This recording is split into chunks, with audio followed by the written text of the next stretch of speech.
Now, to another developing story, dancehall entertainer Elephant Man has been charged after misleading immigration authorities. He is scheduled to appear in court next month. The entertainer arrived in the island last week and did not declare that he visited Germany, a country on Jamaica's travel ban list. Giovanni Dennis reports that the DJ has also been taken to a government quarantine facility.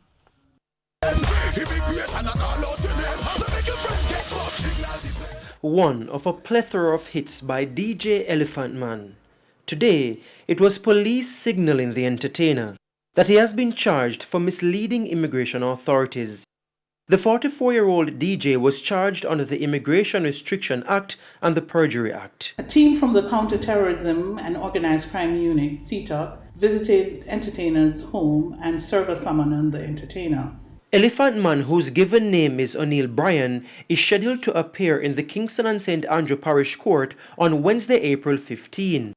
The charges come after allegations that the Logan DJ misled immigration officials at the Sangster International Airport last Tuesday.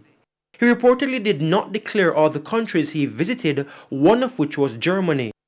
Jamaica has placed a travel ban on that country due to the COVID-19 pandemic.